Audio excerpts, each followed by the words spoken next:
So I would be very much thankful to you if you get connected with me and also make me encouraged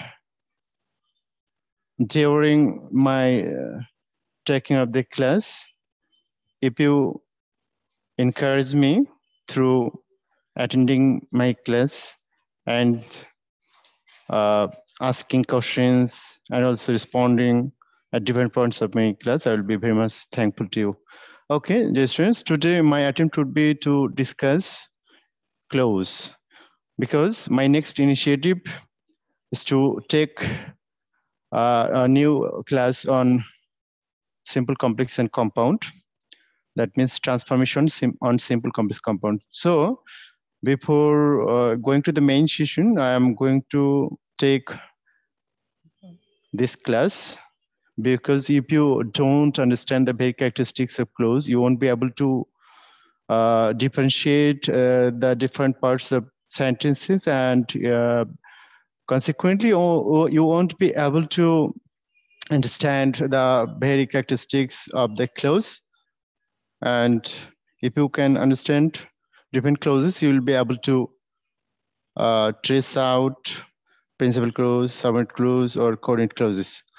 So, you know, a clause is a group of words having a subject and a finite verb acting as a part in a greater sentence.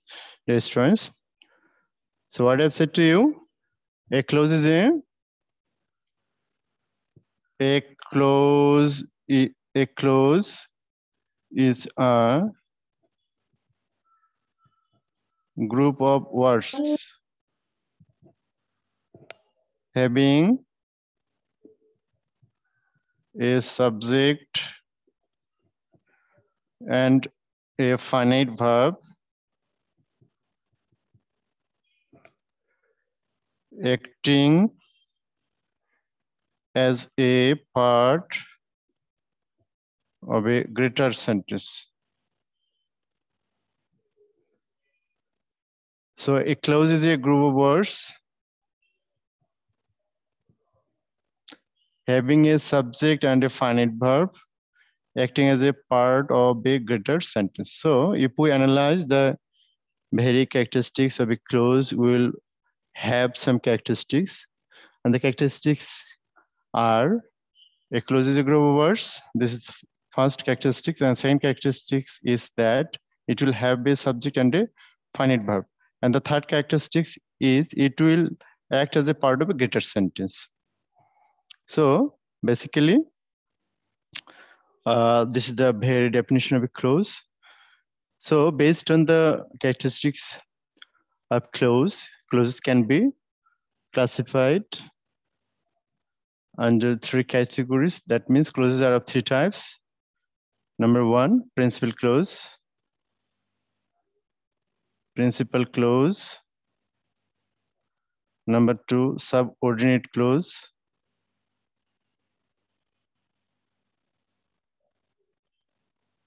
Number three, coordinate clause. Coordinate clause. So if we analyze the definition of this clause, we can say principal clause is the clause which is totally independent. That means it is not dependent on another clause for the completeness of its meaning. On the other hand, subordinate clause is a type of dependent clause. Subordinate clause is a dependent clause which totally depends on the principal clause for its meaning, for the completeness, for the completion of its meaning. So if we give an example, the situation can be much more distinct and clarified to you. If we write down, though he is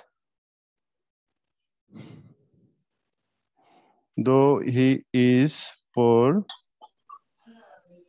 he is honest.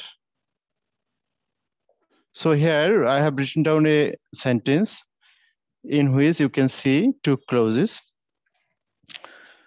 Here you can see two clauses. he is honest, though he is poor. Though he is poor and he is honest. This is a single sentence, but here you can see two clauses. Though he is poor is a clause, he is honest is another clause. Here, he is honest. This part of sentence is able to complete its meaning. So this is principal clause. And though he is poor is totally dependent on the principal clause for completion of its meaning. So this is subordinate clause. Though he is poor is subordinate clause, he is honest is principal clause. So as you know, all the time subordinate clause starts with subordinating conjunction. So dear students, dear friends, if you have any query regarding the characteristics of subordinate clause, if you have any query or questions, if you have any query or questions regarding the characteristics of any clause, that means principal clause, subordinate clause, you can ask me. Sir, will you please explain us the coordinate clause again? I have not yet studied coordinate clause, but if you have any query regarding principal clause or subordinate clause, you can ask me. Oh, okay, sir. Do you have any complexity or difficulty in understanding principal clause or subordinate clause? No, sir. Okay, then I'm going to discuss coordinate clause. Coordinate clause is the type of clause which is totally independent. That means when two or more clauses are connected by coordinating conjunction, in that case, the clauses are generally known as coordinate clause. In coordinate clause, in respect or in case of coordinate clause, you should keep in your memory that coordinate clauses are totally independent and free. If I supply an example here, he came here, but I went there. Here, he came here is an example of coordinate clause. I went there is another example of coordinate clause. What I mean to say is that if you want to understand coordinate clauses, you must have a clear idea of coordinating conjunction. You know, mostly used coordinating conjunctions are and, but, or. And, but, or. These are mostly used conjunction, coordinating conjunction. So when clauses will be connected with the help of any of this coordinating conjunction, there are more coordinating conjunctions, but mostly used coordinating conjunctions are and, but, or. When you will find any clauses to be connected with any of this coordinating conjunction, then in that case, the clause will be coordinate clause. Is the point clarified to you now? Yes, sir. Okay. So if you want to know clauses well, you must have a good command over the classification of different type of conjunctions. Conjunctions are of three types, you know. Coordinating conjunction, subordinating conjunction, and correlative conjunction. So I will ask you and request you to study the classification of conjunction while staying home. In my next class, I will try to discuss simple complex compound. But I have not yet finished my class, but there are some more points for discussion. So I have written down here the first example, though he is poor, he is honest. Here, he is honest is the example of principal clause or PC. Though he is poor is the example of subordinate clause or HC. This is subordinate clause, though he is poor, and he is on his principal clause. Now, I would tell you the basic ideas regarding finite and non-finite verb.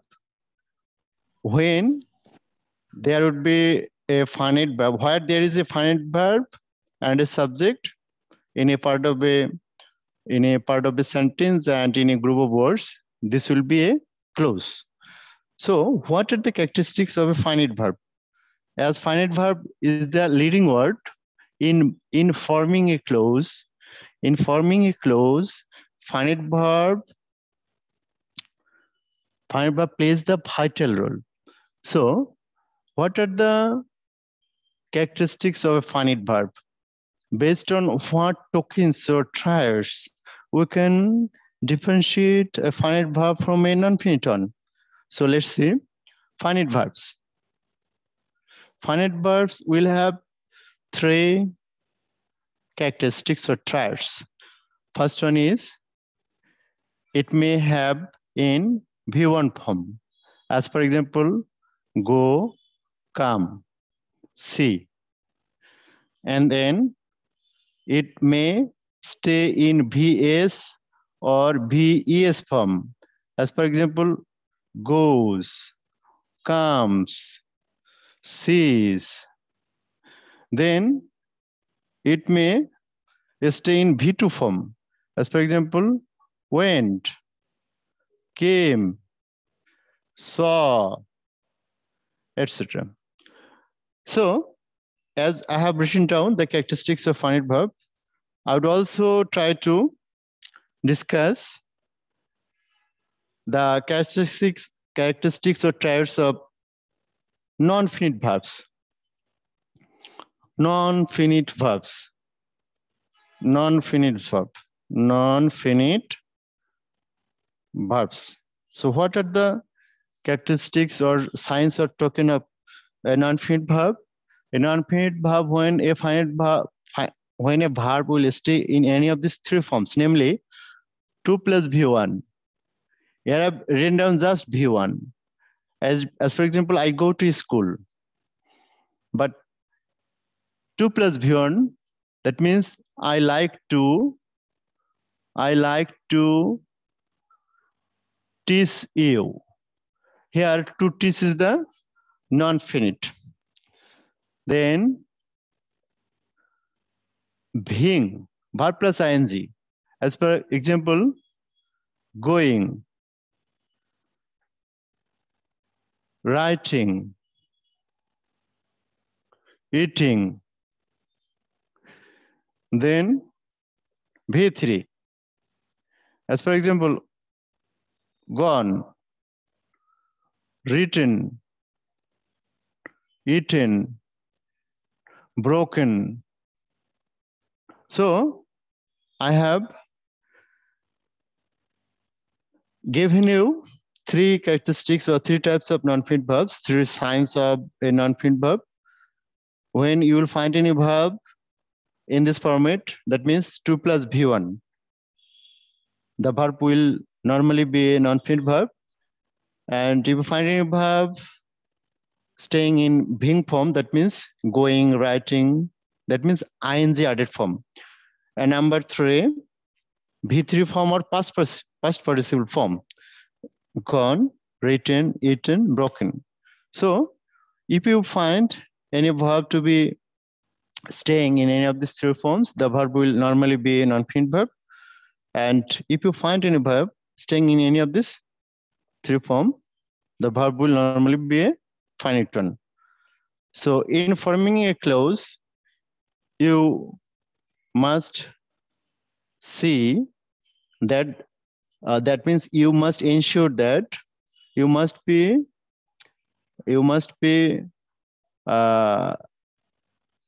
sure of staying or having a finite verb in the group of words.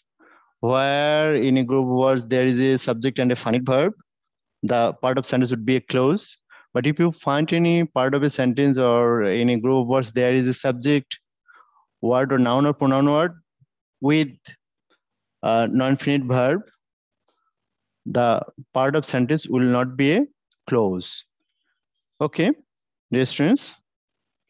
Now, I'm going to show you some difference or different type of subordinate clauses. I have endeavored to show you principal clause, subordinate clause, and coordinate clauses. Now I will try to discuss in short different type of subordinate clauses. Subordinate clauses are of three types. First one is, so what I'm telling you is that subordinate clauses are of three types. First one is noun clause. Noun clause. Number B, adjective clause. Adjective clause. And number C, adverbial clause. Adverbial clause. So if you have any query regarding my discussion, please ask me, dear students. That means if you have any difficulty in understanding my different part of discussion, that means I have tried to show you different type of clauses, principal clause, subordinate clause, coordinate clause. If you have any difficulty understanding principal clause, subordinate clause, or coordinate clauses? No sir, না কিন্তু but sir আপনি যদি একটু বোর্ডটা clear হইতো sir ভালো মতো দেখা যেত তখন একটু ভালো হইতো sir. Why you can't you see the board well? Can't you see a noun clause? I have written down here. I have written down here noun clause. Can you see noun clause? This is adjective clause. আপনি বললে বুঝতে পারি sir, কিন্তু লেখাটা ভালো মতো মানে ওইভাবে বোঝা যাচ্ছে না, কেমন ডিজি ডিজি দেখা যাচ্ছে। DG. So how can I help you? What should I? How can I help you? লাইটের জন্য হচ্ছে কি স্যার? Maybe. জি স্যার, এই সময়টা ভালো দেখা যাচ্ছে sir. This problem is happening for light's reflection, sir. Okay, maybe. G sir, একটু জুম করলে ভালো দেখা যায়। Zooming is necessary. But I can see on the mobile screen the very okay. G sir, এখন ঠিক আছে। Okay, great. But if I switch off the light, the board may be much more distinct, but the opposite impact may also arise and may interrupt the teaching learning procedure. So now, noun clause. You know, subordinate clauses are of three types: noun clause, adjective clause, adverbial clause. So noun clause is the clause which acts as a noun in a sentence, which acts as a noun in a sentence. You know, a noun can be the subject of a verb, a noun can be the object of a verb, object of a finite verb basically. Then a noun can be the object of a preposition word, a noun can be subjective complement, a noun can be objective complement, a noun can be case in apposition. In the same way, a noun clause can be the subject of a verb, a noun clause can be the object of a verb, a noun clause can be the object of a preposition word. So if I show you some example, the fact can be much more lucid and clarified to you. Sorry. The fact can be much more clarified to you. You know, a noun clause generally starts with WH word, different type of WH word. Then different type of WH word: who, whom, whose, which, what, that, who, whom, whose, which, what. Then when, where. These are WH word. When, where, why, how.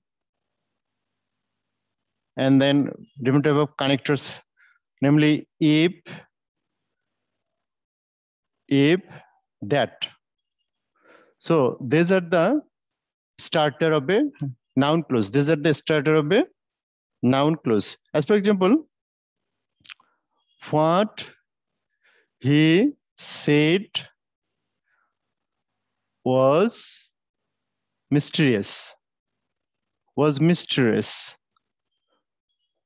What he said is the example of a noun clause which is acting as the subject of the verb, be verb was. So what he said was mysterious. সে যা বলেছিল তা রহস্যময় ছিল. What he said was mysterious. So this is the example of a noun clause which is acting as the subject of the sentence. That means as the subject of the be verb was. In most cases, when noun clause can be the subject of a verb, it becomes the subject basically of a be verb. It can also be the subject of another type of verb, namely action verb. As for example, what is said made us puzzled. What is said made us puzzled. So a noun clause can be the object of a verb. I know that he is honest. Here, that he is honest is the example of a noun clause which is acting as an object. Which is acting as an object of the verb know. So this is noun clause. This is also noun clause. Noun clause here is the subject, and in the second sentence, noun clause is acting as the object of the finite verb know, transitive verb know. Noun clause is acting as the object of the transitive verb or verb know. Here, I know is the principal clause. That is honest is the subordinate clause. In the first sentence, what is said is the example of noun clause. That means subordinate clause. And was mysterious. That means it was mysterious. Was mysterious means it was mysterious. The fact was mysterious is the example of principal clause. So I have tried to show you the definition and examples of noun clause. Better it would be if you study different type of noun clauses at home. If you have any query or difficulty in understanding different points, you can ask me questions in my next class. Now I will show you adjective clause. Adjective clause. So adjective clause, you know, adjective clause is the type of clause which is generally started with W is relative pronoun or relative adverb. Relative pronoun or relative adverb. The second classification of subordinate clause is adjective clause. Adjective clause. In understanding an adjective clause, you must have a clear-cut idea of what is meant by an antecedent. So adjective clause will be started with relative pronoun, then relative adverb. So relative pronoun, who, whom, whose, what, that. Relative adverb, when, where, why, how. So how will you be? Oh, another point of adjective clause is that it will have an antecedent. Antecedent. Can any of you tell me what is meant by an antecedent? Can any of you tell me what is meant by an antecedent? Boys? Sir আপনি বলেন। Oh, and an antecedent is a noun or pronoun word which is generally placed before a relative pronoun or relative adverb, and it refers to the relative pronoun. That means the noun or pronoun which is placed before a relative pronoun or relative adverb and refers to and the noun or pronoun refers to the relative pronoun. If I clarify the situation through setting an example, you can see, I know the boy who helped you. Who is the example of relative pronoun? Relative pronoun. But before the relative pronoun, you can see a noun word. I know the boy who helped you. The boy is the noun word. So here the boy is the example of antecedent. This is antecedent. So antecedent is the noun or pronoun word. Antecedent is the noun or pronoun word after which relative pronoun or relative adverb is used. After which relative pronoun or relative adverb is used. Okay. Relative pronoun antecedent is the noun or pronoun after which relative pronoun or relative adverb is used. Okay. Here the boy is the example of antecedent. So I have written down a sentence. In this sentence, you can see a clause, who helped you. Who helped you is the example of adjective clause, because here you can see an antecedent, and after the antecedent, we have used a relative pronoun. So from relative pronoun who and up to you, that means who helped you is the example of adjective clause. Got it?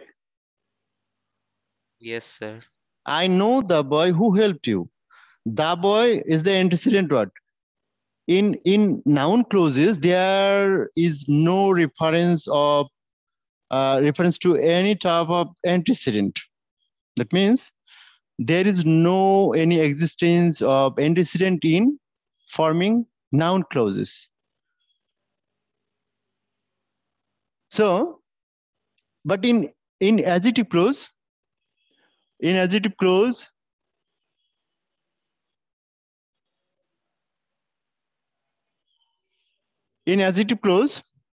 there must have an antecedent. I know the boy who helped you.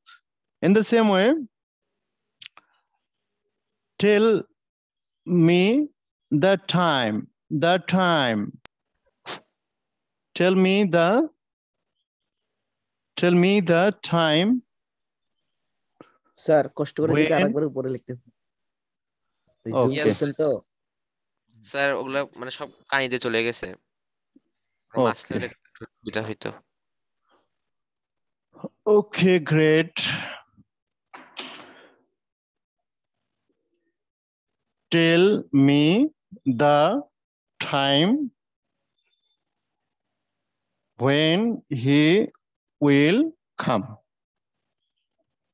Here, when he will come is the example of adjective clause, and the time is the example of antecedent. G sir. Antecedent. So this is an example of adjective clause. But in case of noun clause, there is no any citation of any type of antecedent. So if I give an example of a noun clause and an adjective clause side by side, the fact will be clarified to you. I know what he says. Here, what he says is the example of noun clause. But if I write down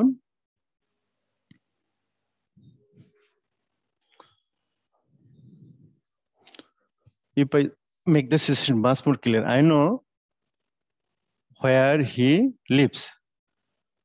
I know where he lives is the example of noun clause.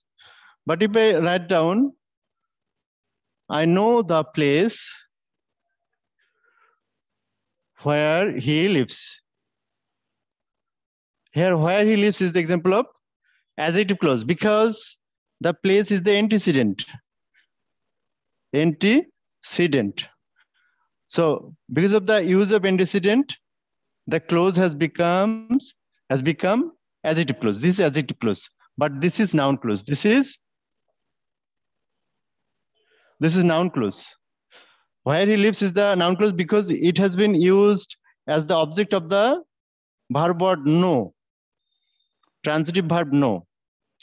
Where he lives is the example of noun clause, and where he lives here is the example of adjective clause because this has an antecedent. Is the fact clarified to you, boys? Yes, sir. Okay. Yes, sir. Okay. So in adjective clause, there will have an antecedent, but in noun clause, there is no any existence of any antecedent. So it is antecedent which can help you to differentiate between a noun clause and an adjective clause. So I'm trying to show you what is meant by an adverbial clause. Adverbial clause. That means adverb clause. Adverbial clause or adverb clause. So, you know, an adverb does the function of time, does the function of place. That means it will answer the question of the question. It will answer the question if you ask any questions with when, where, why, how. An adverb clause will answer the questions of this type. If I write down, I met the boy when he was running. When he was running. I met the boy when he was running. So when he was running is the example of adverb clause. So it is giving you the answer of the questions when. I punished him. I punished him because I punished him because he disturbed me. Disturbed me. Here, because he disturbed me is answering the question why. Is answering the question why. So you will normally be able to find out an adverb clause if you ask questions with why, when, where, how. This will normally help you to differentiate an adverb clause.